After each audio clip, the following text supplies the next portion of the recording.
Bonjour, bienvenue au Diva du Diva.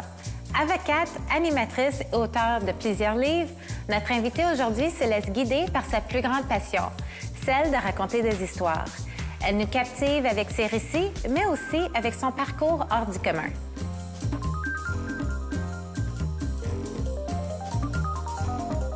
Je suis Sophie Bérubé, je suis avocate, animatrice et auteure.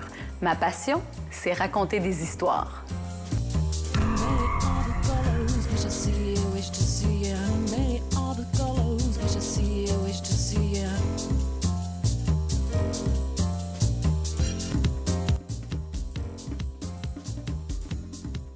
Sophie, merci d'être avec nous aujourd'hui. Ça me fait plaisir, Cindy. On a tellement de choses à discuter. Tu portes tellement de chapeaux dans la vie, je ne sais pas par où commencer. Moi non plus. Mais je pense que ce qui est intéressant, c'est que tu me dis ça, puis moi, je me définis plus par ce que je fais. OK. Maintenant, je me définis plus par ce que je suis ou comment je me sens. Est-ce que je suis heureuse ou je suis malheureuse? Donc, je te dirais que d'abord, avant tout, je suis à une bonne passe dans ma vie. Je suis très heureuse. Je suis heureuse dans ma vie personnelle, dans ma vie professionnelle. Maintenant, concernant tous les chapeaux, quand j'étais un petit peu plus insécure, quand j'ai commencé dans le domaine de l'animation télé, par exemple, j'avais toujours le besoin de me justifier, tu sais, de dire... Savez-vous, moi, j'étais avocate avant. Pourquoi? Puis après ça, j'étais journaliste à TVA.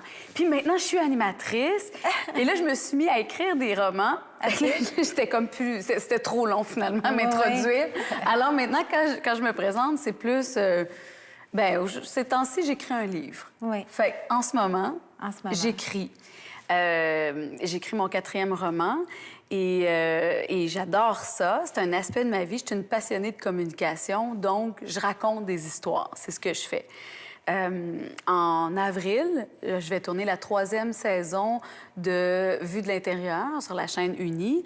Et là, on parle d'architecture, de design. OK. Ça n'a pas rapport avec tout ce que j'ai fait avant. Non, du tout.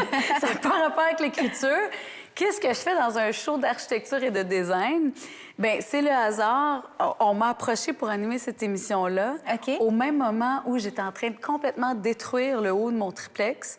J'ai arraché le toit, j'ai construit sur le toit un projet de fou. Alors, j'étais en plein c'était une passion à ce moment-là, l'architecture, le design. OK. Alors, bien, j'ai embrassé ce projet-là. Puis depuis ce temps-là, bien, je continue à animer l'émission, puis j'aime ça. Mais c'est très difficile de dire. Puis qu'est-ce que je vais faire l'an prochain, je ne sais pas. On ne sait jamais. Oui. Mais pourquoi, juste pour tourner en arrière un peu, pourquoi le besoin d'écrire ou d'expliquer ce que tu fais dans la vie? Pourquoi... tu veux dire de me justifier? Oui, de te justifier auparavant. Je pense que le fait d'être une femme, on a toujours besoin de justifier pour qu'on existe. Oui. Hein? On est comme... On s'excuse en partant. Tu sais, les gars, ils s'excusent pas. C'est comme, voilà, je suis là. Nous, on est comme, ouais, bien, je suis là, mais attends, je t'explique. Tu sais, on est un petit peu comme ça. Je sais pas, tu sais, peut-être aussi la façon dont j'ai été élevée. OK. J'ai eu des parents exigeants quand même. OK. Je suis pas dans la génération dont on dit « Hey, t'es extraordinaire, t'es génial, tu peux réussir ». Tu sais, la génération des jeunes, on les voit passer à la voix, là, puis ils sont comme super confiants. Moi, non. Il fallait chez nous qu'on fasse fallait se prouver. Donc, il fallait étudier un métier sérieux. OK. Alors, j'ai fait mon droit, je suis devenue avocate, j'ai pratiqué. Je te dis que ma passion, c'est de raconter des histoires. Bien, il y a un lien dans tout ce que j'ai fait. Oui. En droit, surtout dans les litiges, les conflits, on s'en va raconter une version de l'histoire à un juge ou à un arbitre. Oui. Ou en négociation, on présente un point de vue pour aller chercher finalement un accord. OK. Donc, il y a cette notion de raconter une histoire. Puis plus on raconte une histoire efficacement, dans le cadre d'un livre, bien, on captive notre lectorat. Dans le cadre d'une émission de télé, bien, on captive les gens qui nous écoutent. Oui. Puis dans le cas du droit, dans l'expression du droit, bien, on peut retirer des avantages pour nos clients. On essaie de convaincre aussi avec l'histoire. Oui, c'est ça. Par contre, à l'époque, en droit, la différence, c'était que c'est très formel, hein? Monsieur, on est presque en génuflexion, là, devant le juge. On dit « Votre Seigneurie, tout mon respect pour l'opinion contraire ».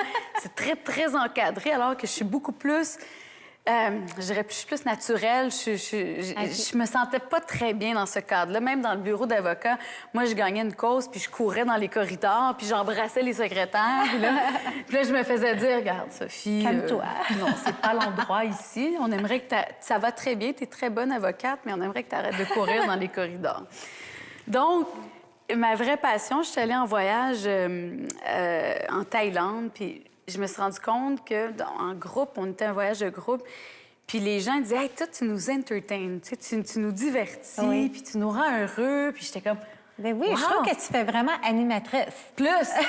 Oui, plus qu'écrivain, tout seul, genre « je m'ouvre les veines en écrivant. Non, c'est ça. Je raconte des histoires, hein? Oui. Donc, j'étais là-bas, puis on dirait que c'est là que j'ai eu une espèce d'épiphanie en me disant non, il faut que je quitte le droit, il faut que j'aille en communication. Puis là, je voulais être Oprah, comme toutes les filles, tu veux être Oprah, ouais, hein? c'est sûr. On veut toutes être Oprah. Sauf que, bon, c'est pas comme ça que ça marche. Alors, quand je suis revenue de voyage, j'ai appliqué en journalisme. J'avais déjà fait un stage. Et là, je me suis... T'es retournée à l'école? Non. OK. Non, j'ai travaillé... Je suis allée voir les médias. OK. Et puis, je me suis retrouvée à TVA. J'ai recommencé au bas de l'échelle. Alors ça, c'était drôle parce que je partais d'un salaire dans les 6 chiffres. Et là, je me ramassais à travailler les soirs, les fins de semaine, à écrire les textes pour Sophie Thibault puis Pierre Bruno. J'étais pressée de prouver. On parle de se prouver. J'étais pressée de prouver que j'avais fait le bon choix de quitter la grosse job d'avocate pour être journaliste.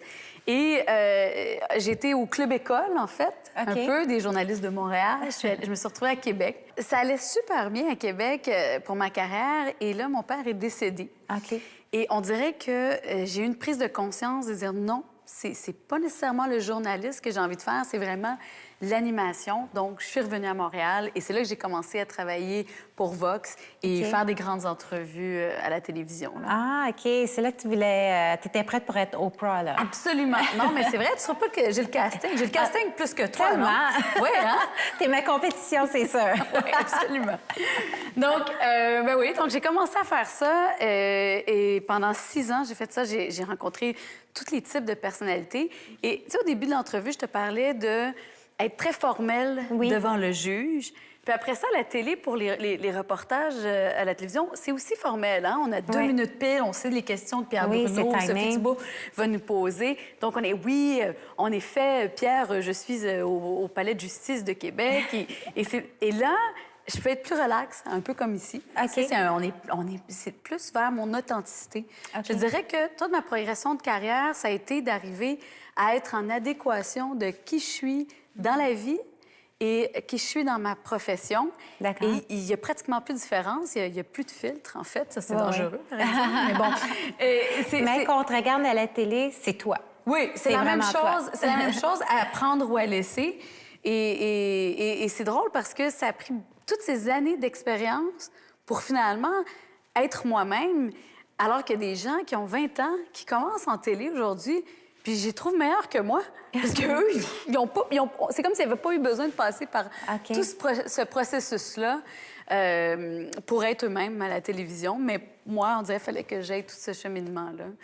Mais comment tu passes d'être animatrice à écrire tous ces beaux romans que tu écris? Bien, tu vois, l'écriture, c'est lié aussi au droit. Parce que quand un conflit s'en va en procès, tu as des procédures à écrire. Tu as une requête. Et dans ta requête, tu racontes ce qui s'est passé. Ouvert telle date, monsieur a fait telle chose, madame a fait telle chose, la demanderesse, et tu racontes une histoire. Et écrire, c'est la même chose. Moi, ce qui est arrivé, c'est que j'ai eu une fille, une petite fille, et pendant mon congé de maternité, j'ai été inspirée par les événements. Je suis très inspirée par l'actualité. Je suis une passionnée d'actualité. OK. Et il y a eu l'affaire Turcotte. Et Guy Turcotte, il était en train qui a tué ses 2 enfants. Donc, l'infirmière qui l'a reçu à l'urgence, il lui a dit une chose. La première chose qu'il a dit, c'est « J'ai tué mes enfants. Vous savez pas ce qu'elle m'a fait endurer, la bitch. » Et tout de suite, il a mis la faute de ce qu'il avait fait sur son ex. Wow. Et je suis partie à pleurer dans mon salon. Okay. Et j'ai dit, parfait, je vais écrire un roman qui va un peu décortiquer comment on en arrive à une situation aussi dramatique. Oui. Et j'ai écrit Sans antécédent, je te dirais, c'est comme... c'est descendu, c'est l'inspiration, Puis c'est à partir de ça. J'ai écrit en 3 mois. Et... 3 mois? Oui, oui, wow. oui.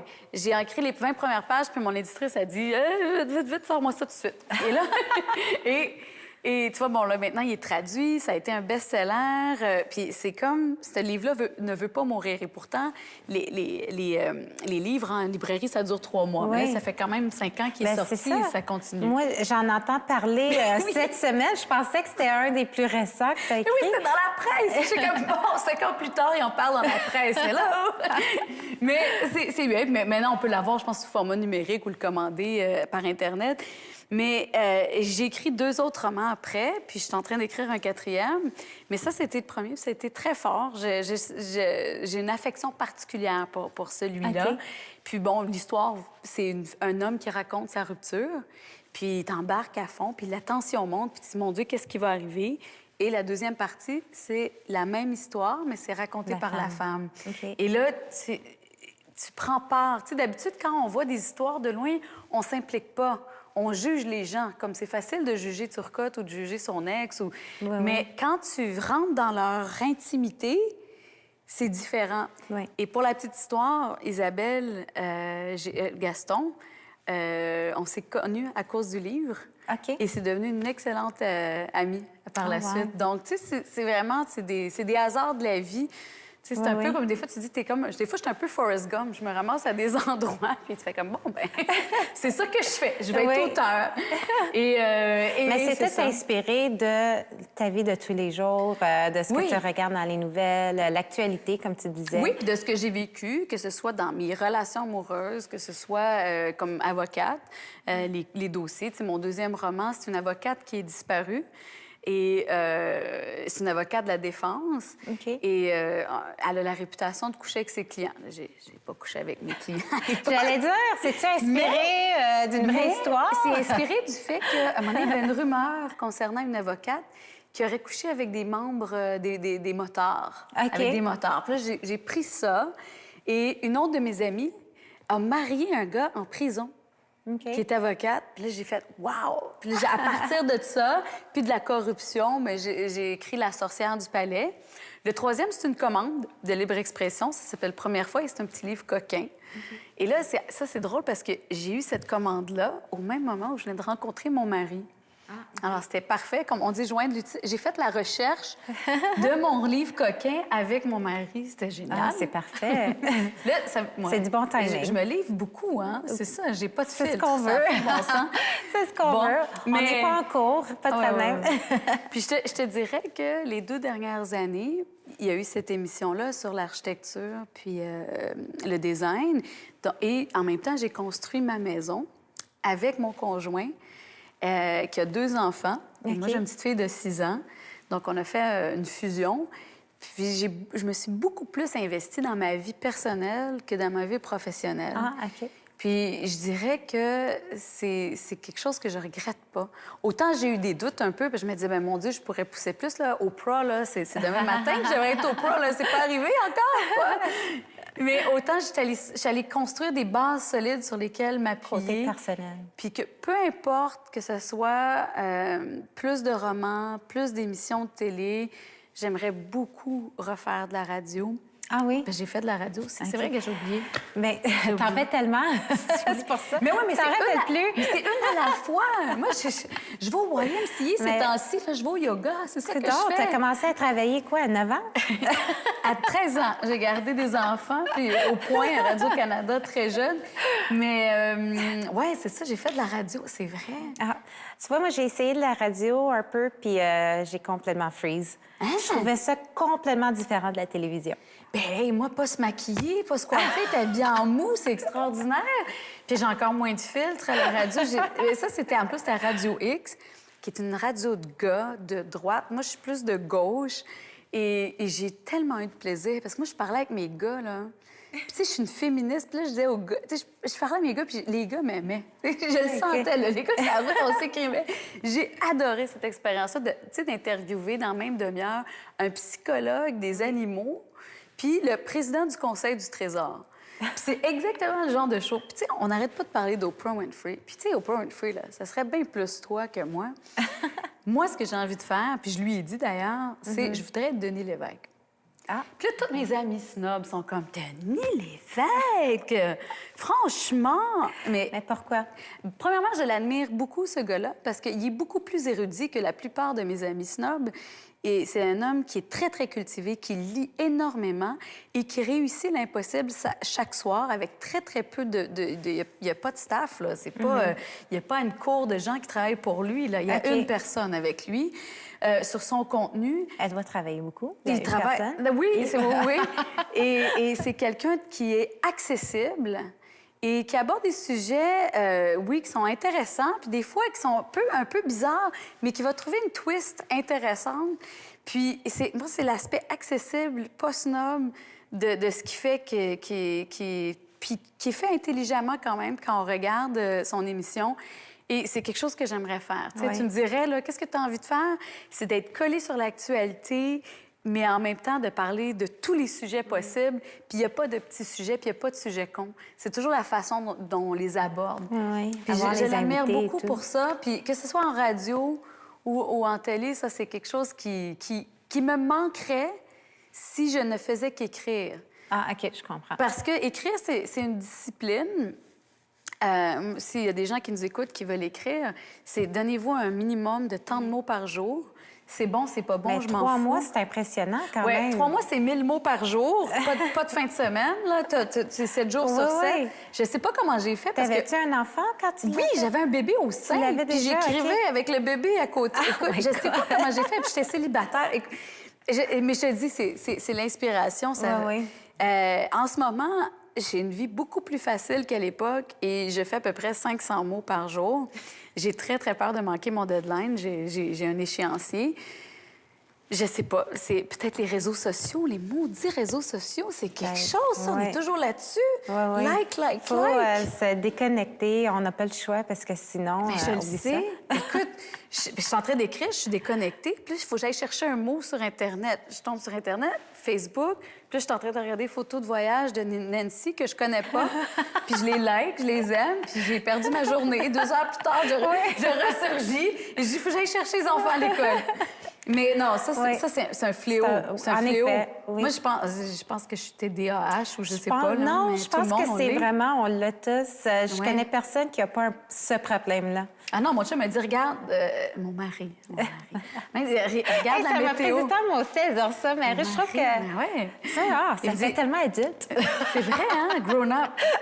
Il me dit, va checker la météo. Je regarde pas météo. Je regarde, il y a quelqu'un qui a liké ma photo. Puis là, je me dis, qui d'autre? Je suis partie, mon chum me dit, météo, Sophie. Météo. Mais ça serait quoi tes conseils pour rester focus, pour faire autant de choses et ne pas perdre du temps aussi? Bien, c'est prendre des engagements. Je pense que mon prochain livre, j'ai un engagement pour telle date, je dois livrer un manuscrit. Je pense que c'est suivre ses inspirations, c'est-à-dire des fois, je me lève un matin puis je dis, à un moment donné, l'autre fois, j'ai appelé Lorraine Pintal du TNM. Je dis, écoute, j'aimerais ça vous rencontrer, inspirez-moi. Aller chercher des mentors. Moi, il y a des gens, des fois, qui m'appellent puis qui ont le courage de me dire, bien, viens, on va aller prendre un café puis j'aimerais être guidée dans mes choix. Ça, puis je le fais. Ouais. Je le fais, puis on le fait pour moi. Un petit pas à la fois. Moi, ça coûte 500 mots par jour. Des fois, c'était un bon 500 mots. Des fois, c'était un mauvais 500 mots. Mais à la fin, ça donne 80 000 mots que tu révises, puis ça donne un manuscrit. Ça, c'est pour le livre. Pour la télé, je dois avouer que je ne sais pas où ça s'en va, le monde de la télé, présentement. J'ai aucune idée. C'est très multimédia. Je me trouve vieille. Ouais. Je me trouve vieille. Personnellement, non, mais je suis jeune. Elle n'est pas vieille au prep, ça fait bien longtemps qu'elle est à la télé. Mais justement, là, là, elle est plus dans le web.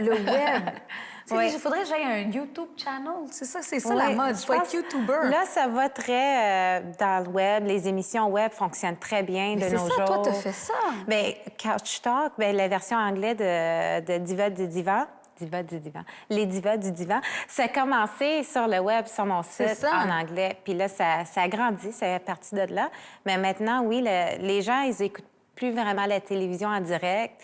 Tu sais, c'est on demand, comme ils disent, ou c'est sur le web, ou c'est YouTube. C'est des plateformes comme ça. Bien, tu vois, je sais pas trop comment naviguer là-dedans parce que j'ai tout ce parcours-là un petit peu à l'ancienne.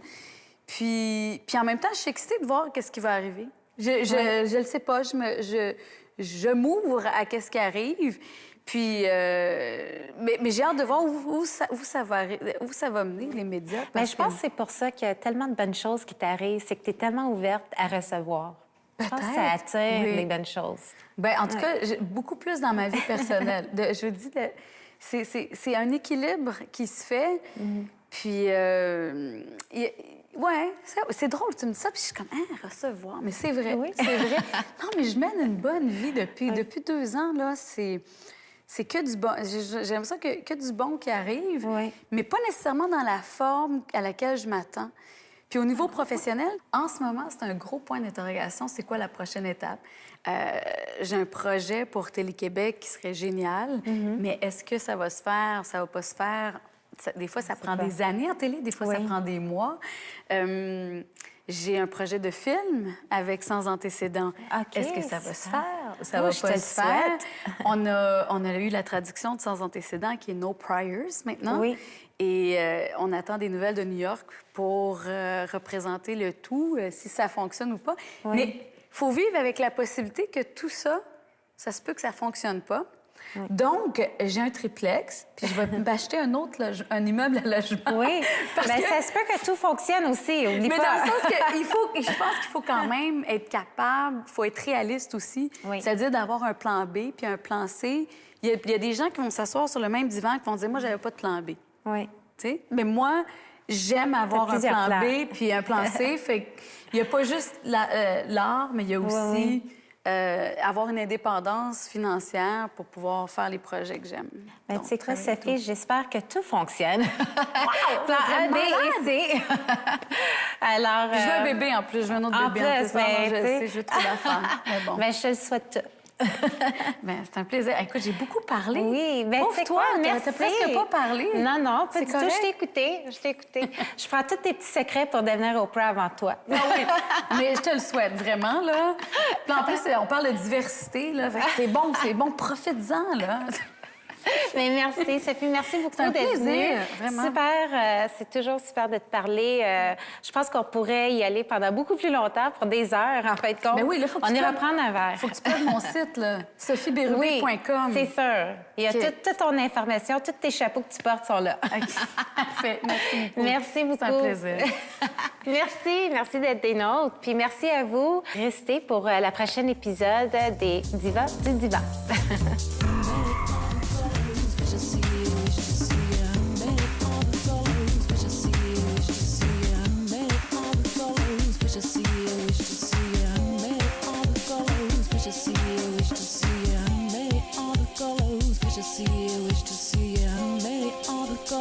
Wish to see you, wish to see you, many all the colors. Wish to see you, wish to see you, many all the colors.